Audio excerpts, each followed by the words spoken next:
Bonjour, nous sommes le 15 décembre 2023. Donc la vidéo est consacrée au portefeuille CTO, c'est l'épisode 37.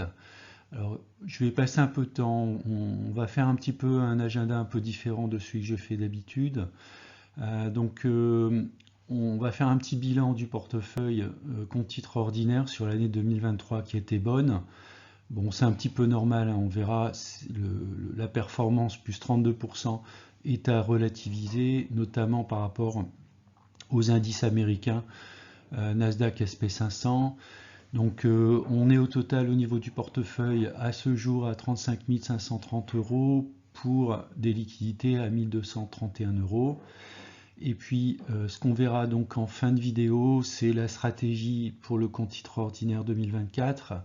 Je ferai sans doute une vidéo avant la fin de l'année sur une revue complète et détaillée du portefeuille CTO. Voilà. Alors, avant de démarrer, on va démarrer par l'avertissement. Je ne suis pas conseiller financier. Cette vidéo n'a pas pour but de vous proposer un placement financier ou un quelconque conseil d'achat, mais a uniquement un but pédagogique et de partage. Vous restez responsable de vos investissements.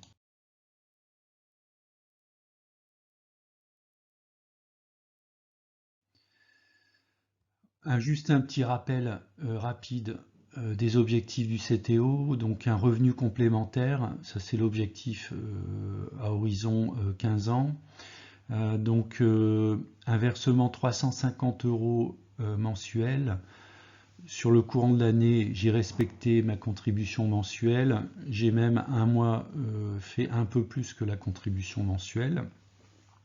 Je suis parti d'un montant initial de 15 000 euros, un petit peu plus. Et je recherche une croissance de 8% du portefeuille, ce qui m'amènerait au bout de 15 ans un portefeuille d'un peu plus de 170 000 euros.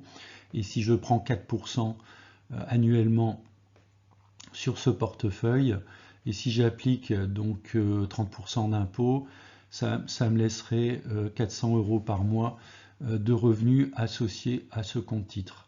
Alors, avec 35 000 euros aujourd'hui, je suis en avance puisque je devais être à la fin de l'année à 34 000 euros. On est bien en avance à 35 530 euros. Alors la performance donc 2023 du compte titre ordinaire, vous voyez à gauche j'ai mis la valeur du compte titre en fin d'année 2022. Donc c'était la saison 2, l'épisode 4, on était à 19 000, on était un peu en dessous de 20 000. Alors je suis parti en fait de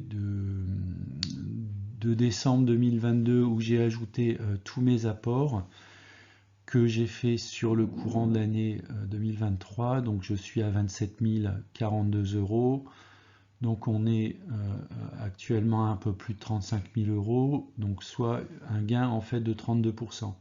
Alors, je le disais dans le début de la vidéo, ça a relativisé puisque le Nasdaq a fait 41% au moment où je tourne la vidéo, et le SP500 a plus 23%, donc 32, on est dans une bonne fourchette.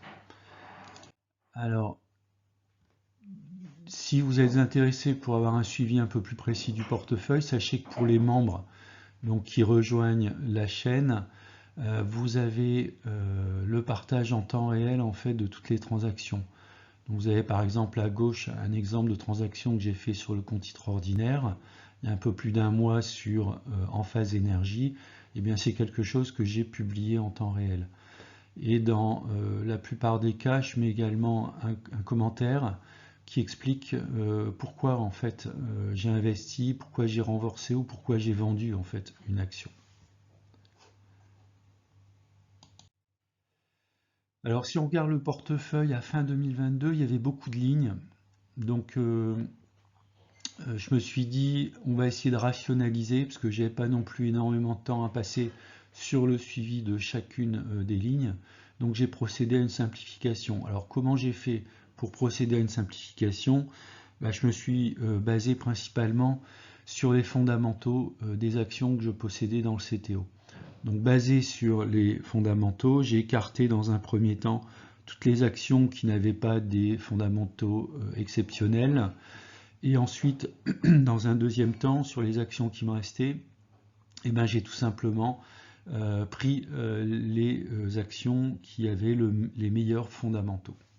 Alors, ce qui va donner au final en fait un portefeuille avec beaucoup moins de lignes et puis relativement concentré. Alors au niveau des trackers, j'ai fait la même chose. Finalement, je me suis simplifié la vie puisque j'ai gardé principalement deux trackers actions qui sont un tracker SP500, un tracker Nasdaq 100 et puis une petite ligne en fait sur un ETC Gold. Alors si vous regardez un petit peu la liste des différentes lignes, je les ai classées par rapport à la plus-value latente. On voit qu'il y a eu quand même une belle performance depuis la création du portefeuille. On voit par exemple le titre Broadcom qui a fait 177%, donc c'est quand même une très belle performance. Alors on a Meta, je l'ai acheté cette année dans le creux, donc plus 109%. Aflac, on est dans le domaine de l'assurance, donc ça c'est quelque chose, on va dire, d'assez assez récurrent en termes de revenus. Très bonne action, donc plus 100%. Et puis ensuite, on va tomber sur Chevron, donc l'industrie pétrolière, ABBV et Merck, donc des laboratoires. Moi, sur le long terme, donc j'ai sélectionné ces deux laboratoires. Alors Tesla, qui est ma plus grosse ligne en termes de valeur. J'y reviendrai un peu plus dans le détail. Donc plus 36%. Alors c'est une action qui fluctue énormément. C'est ce qui a aussi un impact très fort en fait sur mon portefeuille.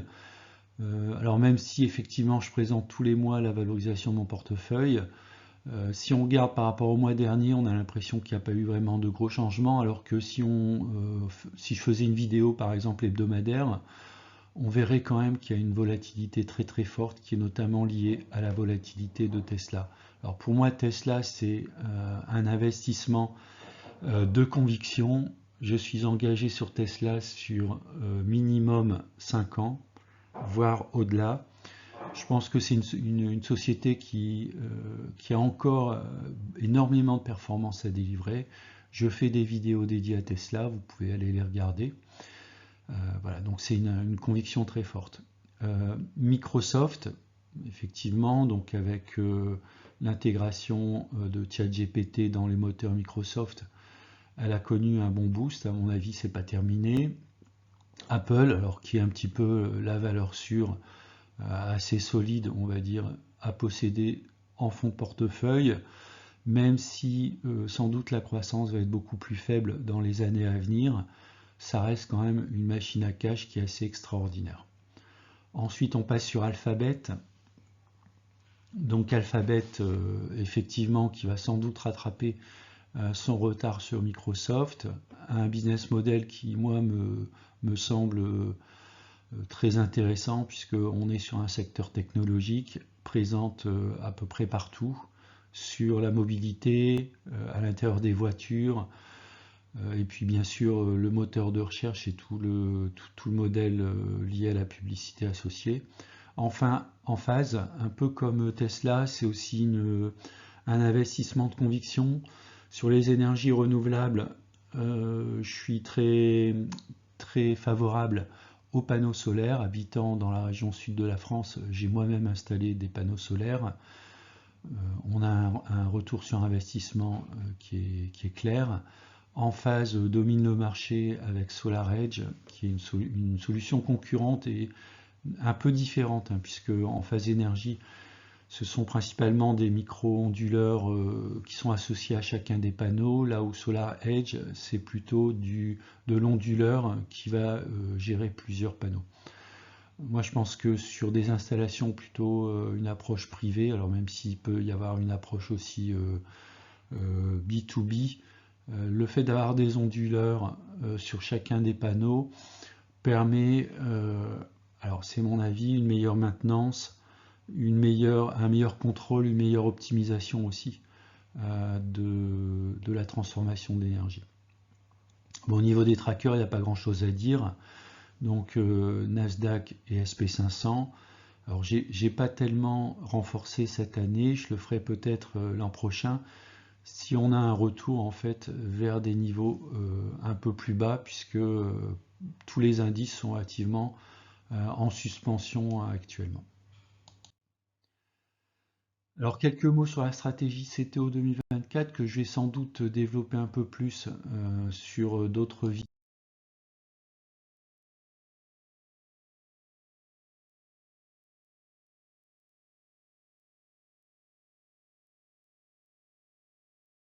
vidéos.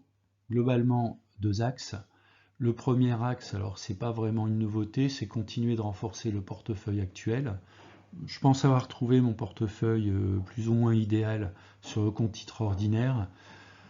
Peut-être essayer de trouver quelques pépites, des sociétés en forte croissance sur le marché américain avec des fondamentaux solides.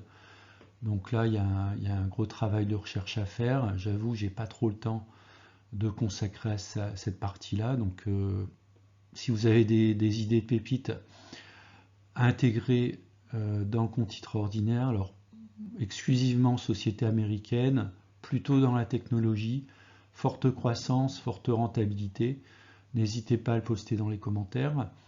Et puis le deuxième point, donc c'est quelque chose que j'ai commencé à développer sur la deuxième partie de 2023, notamment vers la fin de 2023, c'est de développer une stratégie option sur le compte titre ordinaire, mais en relation avec le PEA.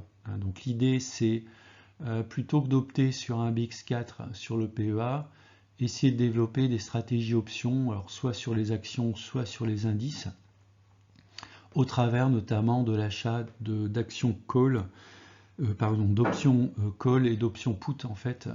Alors comme on ne peut pas le faire dans le cadre du PEA, ce sera fait dans le cadre du compte titre ordinaire.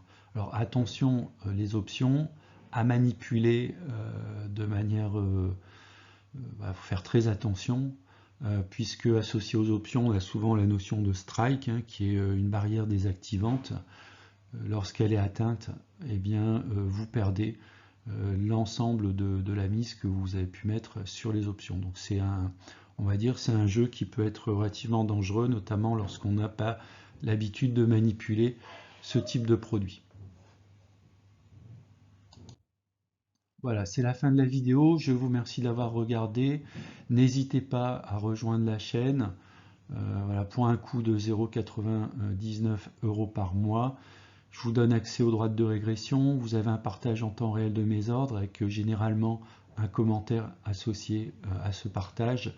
Également des vidéos exclusives. Alors parmi ces vidéos exclusives, vous allez retrouver par exemple une vidéo hebdomadaire sur le suivi de mon carnet d'ordre, notamment sur le PEA.